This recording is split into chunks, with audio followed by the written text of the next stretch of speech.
Welcome, everybody. So before I introduce Ryan here, let me quickly introduce myself and tell you a little bit about what we're hoping to deliver with this initiative of sorts. So my name is Matt Carpenter. I'm one of the founders at College Aid Pro, and we've been doing this an awful long time as a team, just trying to provide resources for families and students trying to navigate this hard process that is applying to and especially paying for college, right? So financial aid, scholarships, et cetera, is our sweet spot. We have a platform, a software platform that I think the easiest way to quickly describe what the point of it is for school counselors is it's the Naviance or score, assuming you use one of those, of financial aid and scholarships. And we'll weave in and out of that in a little bit here because there's a few things I'd like to show you today that I think will be relevant. And then we partner with a lot of schools to offer just a curriculum around specifically financial aid, scholarships, et cetera, and just making sure that hopefully we can be that shepherd for families that are going through this process. And then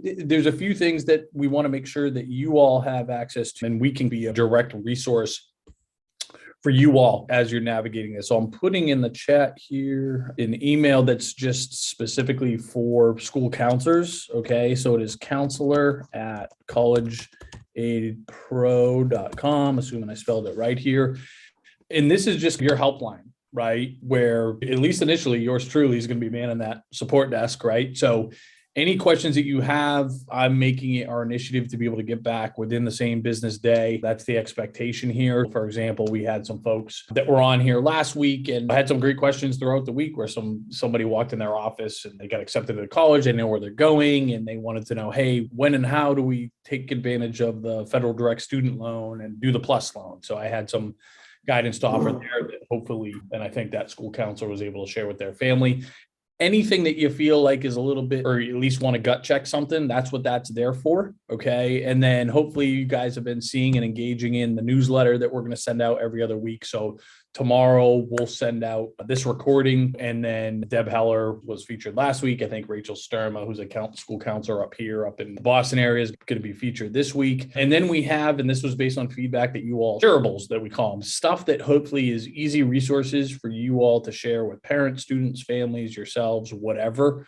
But we want to know where you're getting value, what you're engaging in. Should there be other stuff here? Is it overwhelming? Whatever it happens to be. And if at any point you want to book some time to meet specifically with me to talk about how we might be able to be a support system for you, your school, whatever, you can take advantage of that or write into the email, whatever it happens to be. Anyways, quick housekeeping stuff. You're going to get the recording. If we go through any slides, you'll get those. And then that will be included, I think, in the newsletter tomorrow. And then, but please make it interactive, guys, right? The point of this is to have the open floor grab bag. There's a couple things that I want to talk about specifically, even for my own knowledge with Ryan here, but any question you have, it doesn't have to be related to anything, pop it in the Q&A if you would, and we'll do our very best to get to it, right? And again, that's a point of these things, is to hopefully have any questions that are tip of tongue. We want to do our best to help you. All right. Sorry, Ryan. We got here eventually. But so guys, this is Ryan Callahan, who is currently the director of financial aid at Harvard Medical School. I'll let him talk about his own background, but I've been fortunate enough, and we've been fortunate enough to be friends professionally and personally for, I don't know, I think over a decade now. And Ryan's just been a wealth of knowledge. I consider him to be, if he's not the top, he's on a very short list of what I consider to be the most expert of experts in the financial aid space, as is evidenced by his current job description and role. I would consider that to be the top of the food chain. But to me, what makes him a little bit unique is it's obviously he's working for and with these institutions over his career, but I think, and in my experience, has always at the same time been an advocate for these families and trying to help them have good outcomes. And it's always a little bit challenging where there can be it can feel like we're on opposite sides of the fence, where again, Ryan and his colleagues, et cetera, are employed by these institutions and they got to keep the lights on. And these families are in some ways can feel like have opposite goals and trying to make it more affordable. But to me, Ryan's done a great job in threading that needle and being really fair and at a minimum, super honest and transparent. So great to have someone like him on our team, and everybody's going to benefit if we can collaborate on this. That's the idea, right? We don't have to be against one another, so to speak. Ryan, thanks for taking your some time out of your busy schedule, pal. I appreciate it. Yeah, no problem, everyone. Ryan Callahan. So as far as my career, started at Boston College in the undergrad financial aid department while receiving my master's degree. Worked there for a few years, then went on to MIT. Working again with the undergraduate population for just under 12 years. And now I'm at HMS in the medical school at Harvard Medical, working with graduate students. And the nice thing about that is it helps free me up to offer some of these services and work with undergraduate without any potential conflict of interest. I think what drew me to work with Matt and his teams, not only the relationship I have with Matt, but just their general philosophy of what it means to work with families. And again, not so much to circumvent or to skirt any rules, but to try to simplify what's complex and can be a scary topic. I find whenever I'm talking with families, a lot of what I'm doing is what Matt said, was trying to assure them that most schools actually have their best interests at heart and want to work with them. Aside from a few bad eggs, really working with like a gotcha mentality, most schools actually want to work with you, and to free them up to have an open engagement with the school actually in the long run ends up with a net result of a better award the more open they are. Because again, what it does is it free them up to be open with the school. I think they're nervous about how it might negatively impact them, but most times the more open they are, the more the school knows, and then can oftentimes come up with a creative way to try to view their situation through a personalized lens. Yeah, and I think, yeah, exactly. You could pick one word to me, and obviously it's tricky to do or phrase here of what makes this process so daunting and hard, specifically for parents and families, is this lack of transparency. And I think that's something that we can all agree on, colleges and us and families. Let me just have a good understanding of what I'm signing up for here and what's my kind of right path. And we understand that every school has different resources, right? That's a pretty sexy resume that Ryan just rattled off there. Not everybody is Harvard and MIT and BC. And obviously those schools are by no means the same. But I think the big challenge is all the complexities in this process make it less transparent. And and again, that's where I just want to find some common ground, us and the schools, of let's make this thing transparent and help families make good decisions. Because to your point,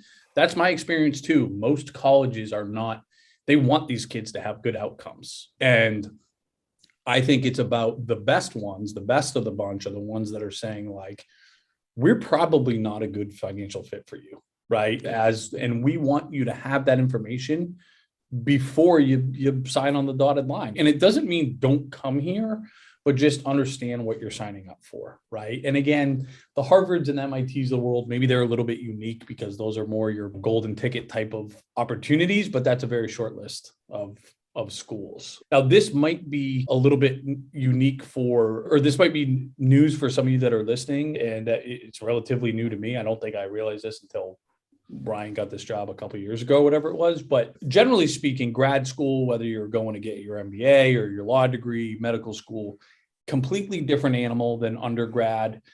It's only the student's information is required to apply for financial aid and scholarships, right? They're considered independents. And generally speaking, there's need-based financial aid is not a thing, right? Any discounts or scholarships. Generally speaking, that is how grad school works. And it's interesting in that Harvard, and maybe you can speak to some of the other schools, Ryan, and it's almost like the same model and again, I'll let you speak to this, as undergrad, right? Where they're still requiring mom and dad's information, and there is need-based financial aid in play here. And like selfishly, one reason that we love that is that Ryan spoke to the fact that now that he's in grad school, that conflict of interest has really been eliminated in terms of us working together. But he's in that model, so we're still able to tap into his brain and what he's seeing and all that. But I just always think that's interesting if you want to just speak to that. And I'm actually curious to see what are the other schools, medical schools like Harvard that have that model. Sure. And even in the undergrad world, the counselors may see this as students come back to them. For the most part, on an undergrad, if you're a student going undergrad, they're not going to count a sibling in grad school as in school. Because again, that grad school itself doesn't view them as a dependent child. The one exception that undergrads will make for a sibling is if a sibling is in one of these medical or law schools that actually do assess a parent contribution.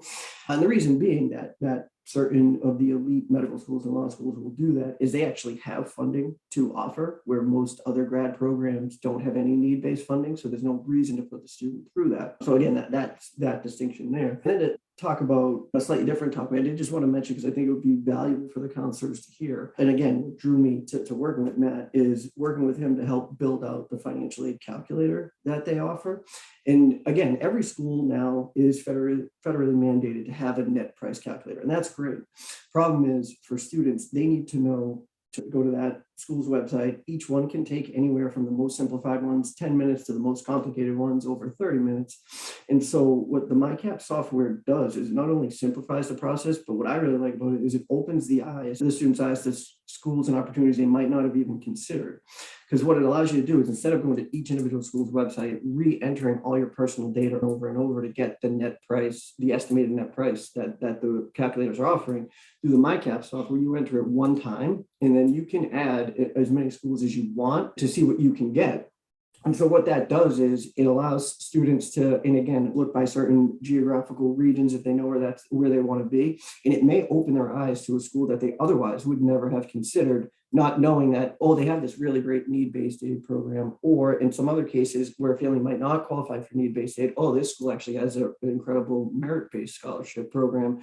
So again, they might be applying to elite schools that do need-based, getting nothing, but maybe it might have been a great opportunity to go to one of those still great schools, but just a notch below that, where they're getting a full merit-based scholarship. So again, I think Matt has pulled it up, so he'll show you. But to me, that was really what drew me to it. Not only does it help simplify the process, but in talking with families, the fact that they're seeing schools that the student might not otherwise have seen is just such a great added bonus. And again, part of the reason I want to work with this is that, again, it truly is helping families see opportunities that they might not otherwise have known existed. Look at that plug, dude. How about that? And I didn't tell him to say that. You guys can believe me or not, but I was off the cuff there. So this is again, I described this kind of like being the score and ambiance of financial aid. And the point being, and Brian just said it, let's help before you even ideally tour a campus. Let's help you figure out what it's going to cost. And to that point, right, this is a family of four from Massachusetts. They're going to actually, Amherst College, the $85,000 school, is going to be more affordable than the state school at UMass, right? It's very counterintuitive, but this isn't a terribly wonky situation. This is middle-class family, average income, average assets, family of four here, that most folks don't know that, wow, this $85,000 college is going to be less expensive than the state school. Again, that's where I talk about this lack of transparency that we're trying to cut through here. And maybe they just think, a lot of families think, well, I'm only letting my kids apply to state schools. If they're interested in California, it's going to cost 71 grand because the UCs don't discount for out-of-state kids for the most part. Or if they do, it's not a meaningful discount. And to Ryan's point, the net price calculators in our experience that a lot of these colleges have, and there's a variety, right? Good, bad, and everywhere in between. Yes, they can be labor intensive, but we've also found there can be not accurate, right, at all. So some of these are really misleading, and it tends to be that the Harvards, MITs, these types of schools can be really accurate if the inputs are good, but they're fairly labor intensive, right? So we're trying to figure out, okay, what's the middle ground there? How can we be really accurate but not make the lift too heavy in terms of how to actually get on? Okay. And then what we want to do is to figure out, okay, we're going to help you figure out what the school's going to cost over 4 years, but then what's that outcome going to be in terms of if you're going to have to borrow and how much, right? And this is what we found has been really powerful to the teenagers, right? 16, 17, 18-year-old brains. They don't know. I didn't know, and I've never met a teenager that really comprehended what's the difference between borrowing 60,000 and 20,000 and 176,000. It's too abstract, right? They can't wrap their arms around that. But what we found speaks to them is to say, okay, if you borrow 176,000, your first monthly payment is going to be 1964, and your expected take-home pay is this. When we get down to this, boil it down to these monthly concepts, that hits home a little bit. They know, I got a summer job and I don't make $2,000 a month. That's a lot of money. Okay, I'm going to really pause before if that's going to be my commitment at this school. So having this information again right away, I think just helps students and families make good decisions, and helps school counselors help these families make good decisions. Because a lot of times you probably know everything about how to advise these kids and parents on the right admissions fit, right? Culturally, geographically, and academically, this is going to be the right school for you. But I think the affordability piece and the feedback that we've got from the counselors is the hardest part, because even if you know a school is generous with need-based financial aid, for example, while you're not going to see that parent's tax returns and know, and in a lot of cases know how much financial aid they're going to qualify for or not, right? Unless you have a pretty intimate relationship. That's where we think we can be a great resource for you all. And yeah, I got a question if the information is available on the website. Anybody that wants to can set up an account, right? You can go to collegeaidpro.com and set up an account. But if you want to email me, I'll put my personal email in there. What we can do is get you set up get you a coupon to get you on the kind of full platform for free. So anybody that wants to can go in there and bang around and experiment with the software yourself and see if what you think the value might be there. The other thing I just want to show you quickly, and Ryan, I promised that I'd give you a sneak peek here too, because this is a feature we're really excited about, especially right now for the class of 2000 and sorry, I'll put the website in here as well. The class 2023 students that are just right now or starting to get their acceptances and ultimately financial aid award letters. That's, I'm sure, what a lot of you are busy with, folks coming in saying, hey, I got accepted, here's the award. And this can be a really confusing part of the process because there is no standardization to this process, right? Every college is a little bit different in terms of how the information is presented, and it runs the full gamut. Again, back to transparency in terms of how transparent it is. Like Ryan and I, before we jumped on here, like we were just talking about this challenge and the problem. And I was saying, I use the word criminal, it might be a little extreme, but these colleges that include the PLUS loan in the financial aid award letter, right? And so many families, it's presented as free money, but it might be a $60,000 loan. They sign on the dotted line, put their deposit in, and then the bill comes in the middle of the summer and they have to come up with the entire amount. They thought 60 grand was free money and it was a loan at whatever percent, right? So that happens way too frequently. So what we've done here is given the family the ability to say, okay, I was accepted into Fairfield University. Okay. And I'm going to upload my financial aid award letter here. Give me 1 second. And we partnered with this group of this part of, let me see. Sorry, guys, in case I want to find this financial aid award letter. Did I have it on my desktop? Told you, Ryan, I should have gave myself some more prep time. But and while you're pulling it up, I'll try to help give another thought. In relation to when families are appealing, some of the difficulties in it is you never know when you're matched up with a specific financial aid counselor at any school, whether that person has 25 years experience or 2 months experience before they're doing it. And again, that can be pros and cons to that. An inexperienced person might miss something that an experienced person might catch. But on the other side, when talking about appealing, they might not be able to have the experience to have seen a wide array of circumstances that, oh, this is an out of the box situation. Here's one approach we've taken in the past. And so while the family has to put full faith in that one individual counselor, what this helps do is bridge that gap between experience, depending on who you're working with, where it's almost, in some cases, the family almost has to present the concept of the specific type of appeal to the school, and the family on their own doesn't know how to do that. So again, it does help make up for some of the lack of the experience you might run into, because again, you don't know, you're just meeting with this person over Zoom or in person, but you don't know how long they've been doing it or any type of background they have. And again, not just, the problem with it is they're reading a federal tax form. They use a federal tax form because it's the only verifiable piece of income that they have, the only way to verify income. However, the school needs to take that document is meant to say how much you're going to be assessed in federal taxes. It's not meant to be an indication of cash flow or anything like that. So the financial aid counselor has to be able to look at a federal tax return through a financial aid lens. And oftentimes they might not be able to do that. So this helps bridge the inexperience gap between a counselor from one school and the next. No, it's a great call. And it's also like something that we talk about a lot that I think it's overlooked. And again, is just not common knowledge of, yes, every school has their formula and things get spit into a computer, calculator, whatever. But at the end of the day, there's this there's a meaningful amount of subjective elements in the human being, right? And interpretations, right? You got yourself and your colleagues that are making judgment calls on certain things. And that happens way more than I think most people might expect. Okay. So anyways, this is a Fairfield University financial aid award letter that for a student recently accepted.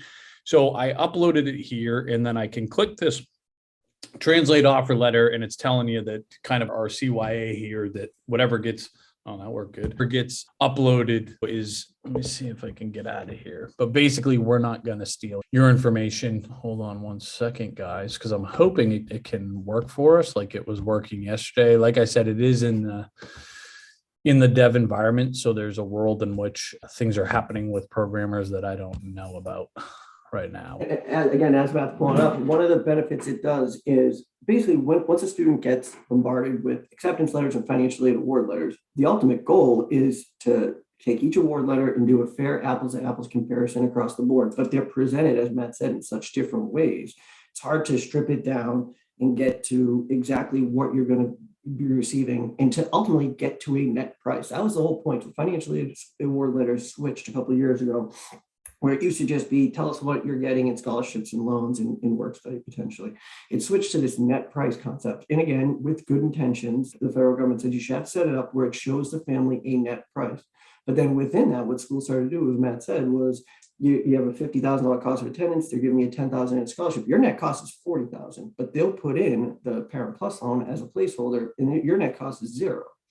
And again, to a family, even if that's not intentional, to a family, you could see how that would be confusing. So what this is going to help do is it puts everything in one place and helps families really make a true apples to apples comparison, which is really lacking overall for most students. Exactly, right? So to your point, this is just a visual of what you just said, but it's helping families see, okay, what are these schools actually going to cost me, right? So here's the sticker price. What am I getting in free money, combination of grants and scholarships? Do we want to include the federal direct student loan that everybody's entitled to and is going to be offered or not? And ultimately, again, what's my remaining out-of-pocket costs? But we're at least flagging the student loan in there. So for example, when these are uploaded, we automatically will not include plus loans. We do not include work study. That's a little bit of a tricky one, but work study that again can be confusing. And our rationale here for not including it is because number one, you could see some work studies, let's call it $4,000 for the year, right? And $2,000 each semester. And sometimes it is presented as if that's taken off of the bill, essentially, in these award letters, but it doesn't work that way. Okay. You don't get a check for $2,000 each semester or a deduction of your bill by $2,000 each semester. Essentially, in so many words, what that college is saying is that your student is in the running, okay, has the ability to apply for a federal work study job. They're not guaranteed, first of all, right? And if they do, in fact, get this job, we are estimating that they can earn up to $2,000 a semester, essentially, right? That's really what it is. We're saying, hey, they're entitled to apply for this job on campus. They might get it. Here's an estimate as to how much they could potentially earn if they do. And then again, it's not like this comes directly off the bill, right? The kids can get a check every other week. And it's up to each family to decide how that gets used. That's why, again, I think it can be more distraction and cut out. Again, it's not transparent. It's not obvious. So that's what we're trying to do here. Truly apples to apples. What are these schools going to cost me? And again, even for you school counselors, this could potentially be helpful just to be able to read some of these yourselves, right? And just pop them in there. And so that's V1, right?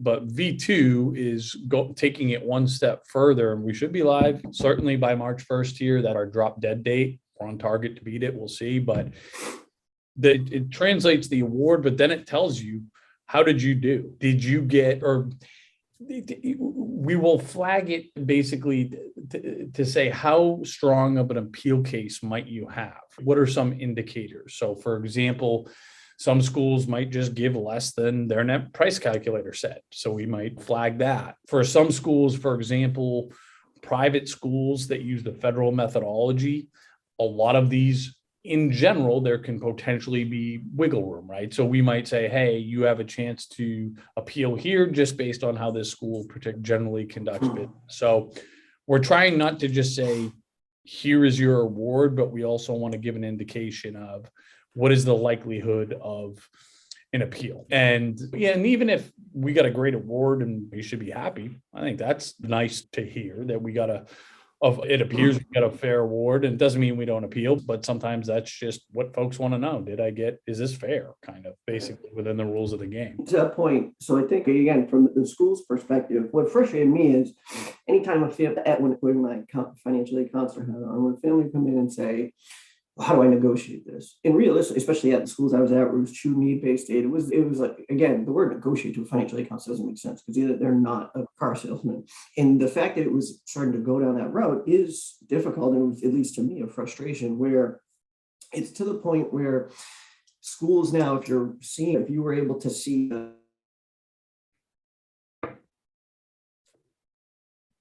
appeals, here are some things we could do. And now again, because schools are almost forced to do that, because again, if you give a student $20,000 in a scholarship, then they appeal and give them 5 more, they're happier than if you gave them 25 right up front. So the school is almost in a predicament where they're not intentionally holding something back, but there's some leeway in the way they view things, as Matt talked about. And if it wasn't this current, the nature as it is currently, they might just give it right up front. Now, though, the school almost holds it back in the assumption that a family's going to appeal, but it's a never-ending cycle because now the family feels they always should appeal. Even the schools it's just a never-ending cycle. But by doing that, it almost does behoove a family to at least check, because they don't know, they don't see that internal comment. And again, the school's not doing it in a malicious way. They ultimately want to make the family most happy. But in the end, what happens is a squeaky wheel. If the family doesn't know to say it, they don't get it. Where the family that goes back gets something that you could argue they're almost entitled to right up front. Yeah, it was always like a fascinating tidbit. And it makes a ton of sense, right? If I'm sitting in your shoes, I'm like, yeah, this is going to be a nicer experience for me, probably, and the family. If, again, maybe there was this interpretation where I could give them the $5,000 additional up front. It's a coin flip, whatever. I don't. I just give them 20 total, but then they come back and they appeal and I say, hey, here's your additional 5. They feel great. It's a nice experience. It just makes sense, right? So that was always illuminating to me. And the other thing that I'll say here, it probably goes without saying, but you said it, but I think it's important. We can't say this enough. Like, you're not negotiating. I think when you start even with that word, you're probably starting behind the 8 ball. So you are appealing. And I think the vernacular could potentially make a little bit of a difference. And probably even more than that is just the general attitude. Like, you want to be kind here. Like, you want to position yourself. You want Ryan to be motivated to be like, all right, this family's just trying to make it happen. And they're freaked out about the money. They're psyched their kid got in.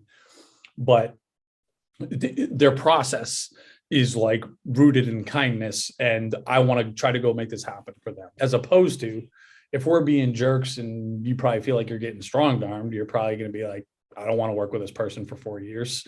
I would guess there's an element of that too. We're always trying to coach the process to, on both sides, humanize it a little bit. Like, this isn't coming out of your checking account type of deal, and you got to do what you can do within the rules of your institution. So anyways, I think it's important to mention that because it is relevant. Okay. All right. And so just a couple of things that we're always talking about, probably almost on a daily basis internally now, are some of these huge FAFSA changes that are coming. And if it's not 2 weeks from now, it'll be pretty soon. We're going to focus this hour. We'll probably do it a couple times leading up to next October. These pretty significant FAFSA changes. The big 2 ones to me are, number one, the sibling discount going away. Okay. That I think is going to be very impactful at lots of institutions. Okay. We started a petition to actually try to stop this sibling rule from going through.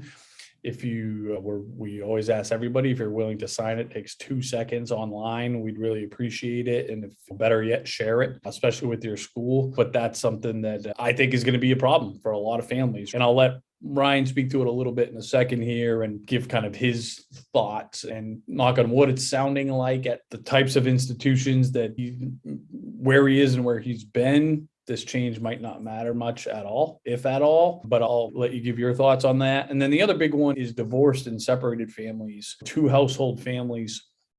This shift going from who should complete the FAFSA, right? Where currently right now it's the custodial household, and now it's moving to the household that provides the most financial support. And my quick take on that is that it's just going to take an already complex situation and just make it more complex, because my feeling is that's just more of a gray area. Because I think, and talking with a lot of 2 household families just over the past year since this rule came up, I'm just trying to pick their brains. And the feeling is basically, and I said, how would you answer that question? Who provides the most financial support? And kind of the most common response was something along, I don't really know. They pay child support, but the student lives with me and I pay the mortgage and the groceries and I don't know, we can probably frame an argument for either, right? And I truly don't think it's verifiable from the institution standpoint at all. Because even if one family, I don't think, right, that I can see, and this seems to be the feedback I'm getting from any of the institutions I've talked to as well, because even if one family, let's say the non-custodial parent is completely loaded and makes $1 million a year, they might not actually pay they might not provide. That doesn't mean they provide financial support. So how do you verify that? I just don't know. So that's like an interesting one to me, and curious to get your commentary on both, Ryan. And before you do that, I just quickly got a question here. Okay, in this person's experience, appeals are more successful with private institutions more than state institutions. Would you agree? I would say, generally speaking, that has been my experience, right? These state schools that are just using the federal formula are a lot more cookie cutter, just a black and white situation. So generally speaking, unless you have something material that move the needle, I would expect, I'm bearish. Generally speaking, the expectations that we set at the state schools, we are not expecting to have a successful appeal unless we've had some type of, God forbid, situation, or less dramatic than that. Maybe there was a one-time IRA distribution, for example, in the base income year. Sometimes that's enough to move the needle. So it's not to say that it doesn't happen, but I think as a general statement, that's fair. Yeah. So Ryan, yeah, if you just want to talk from where you sit, whatever your thoughts are involving some of these changes, I'd be curious to hear. So as far as the 2 in school split, in case for anyone who's not familiar with that, I'm sure you are, but just in case. So the way it currently works is if a family, after the school, or even through the federal government FAFSA form or the CSS profile, they assess, let's focus on the FAFSA side first. It's a federal rule that's not going to changing. If they assess that family, their expected family contribution is $50,000. If there are 2 in school, clearly that 50 can't be spread out anymore. So the 50 gets cut in half, 25 and 25 for each of the siblings. They're talking about that going away. Now, again, to talk about state versus private, state schools are going to have to abide by that FAFSA formula entirely. Now, again, private schools, even the ones that only use the FAFSA, it's still going to be up to their discretion how they want to handle it. But again, as far as like signing the petition goes, to me, it really is, I can't wrap my head around the logic of not doing it. If you assess a family can pay $50,000, and they have 2 in school, how could it be anything other than half to one and half to the other? Now, again, the private schools it's still up in the air. Even if this new change goes through, that's still going to be up to their discretion whether or not they want to do it. And again, I think some of the reason was, so again, taking my own personal circumstance, I'm the youngest of 3 when we went to school, it just happens that we're all 4 years apart. So my parents had 12 straight years of college tuition, never getting a 2 in school break. But to me, you don't take away the logical break for some families because some other families aren't getting it. If anything, there should have been a rule change that somehow accounted for those families who weren't getting that benefit, as opposed to taking the benefit away from the other families, in my personal opinion. Now, again, Matt asked a bunch of times what I think other private schools might do. And again, I can't speak for any school. To me, though, again, let's say you're looking at 3 private schools that are all competitor schools. If school A decides to disregard that change and they still want to give the 2 in school split, it's going to put pressure on schools B and C to say, we're going to lose all of our cross applicants then if we don't do it as well. So my guess is, and again, it's no budgetary change for that school. Their budget already set up to make that adjustment. So my guess would be that they're still going to make it. But again, I obviously can't speak. That's just my own personal belief. And then as far as the non-custodial change, it really is difficult on the family. As far as for the school, as far as the school, the school being able to verify it, I guess short of, again, if parent one lives in Massachusetts and that's where the student goes to high school and parent two lives in California, it's hard to argue that parent two over in California is the custodial parent. So again, I try to explain it to the family and tell them to do the best they can with it. Again, the question is who provides the most support. And even as Matt just alluded to, that could be interpreted in different ways. If child support's being paid, that's part of the legal divorce proceedings. The parent who's receiving child support then gives it to their child as a form of support and again, it was meant that then support by that parent or by the parent who paid the child support. So again, it's open to some level of interpretation. So again, I realize it's a non-answer, but ultimately this is the predicament it's in. It's left vague. And again, but I think what it is just like Matt would do, just ask the family that question and talk it through to get to the place where, and then ultimately, what's the most logical answer to who is the custodial parent, who is the student truly relying on? Right. Yeah. No, I think that's right. Yeah. It's just going to be, I'm pretty fascinated to see how this is going to play out. And I'm sure a lot of the colleges are like, but it's all brand new for them. Again, especially these kind of state institutions or schools that are going to be following this model. Obviously, it impacts you guys and schools of the like a lot less. And are you up to speed on some of the changes? And this is getting in the weeds a little bit, but in the what's not going to be counted for the non-tax stuff that's counted right now, like the workman's comp and stuff like that. Have you had a chance to read up on that at all? No. So the biggest one, the one I probably could speak to the most is child support being counted or not. Now, again, I think this can play into where, especially at the FAFSA only schools, you're looking at one custodial parent, and at least currently the custodial parents oftentimes the parent receiving the child support. So for that parent, that would be that's a substantial change because again, what was once income now isn't. For the private schools, it ultimately could end up being a wash because the way they look at it is, say the non-custodial parent pays $20,000 a year in child support. That $20,000 is now income to parent one, and the non-custodial parent two, it's an income offset to their income. So ultimately to those schools, it's a wash. So if it's no longer counted, it's no big deal because it's not counted as income, but then they're not going to give you the allowance either. But it's for the FAFSA only schools where that was once income that now isn't. So again, in any of those, I think that's going to be the main change. What was once considered income at those FAFSA only schools is now no longer there. Yeah, so that is where hopefully a good thing for some folks where they're going to get a break now, where they're not getting their EFC, soon to be the student aid index, right, is going to be not impacted as negatively if they're the recipient of child support, right? That's, I know I'm telling you exactly what Ryan just told you, but I think that's pretty important. Hopefully some of the good news that is coming out of this.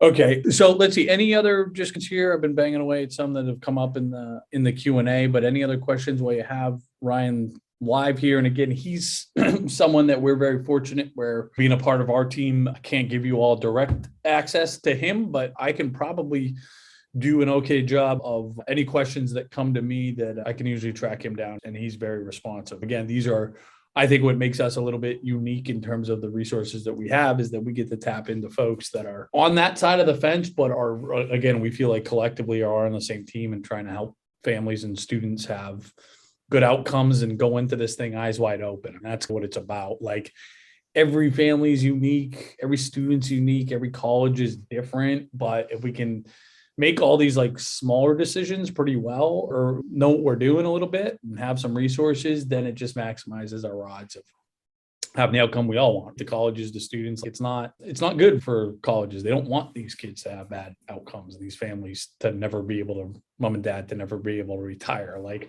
I always say, like, there's everybody likes to throw stones, the bad guy in this whole thing. But I don't think there's three evil geniuses twirling their mustaches, loving this student debt problem, parent debt problem. It's just a combination of oftentimes good intentions. It just, I don't know, a hard system to navigate. So that's what we're trying to help with. And we're really fortunate to have Ryan and folks of the like that are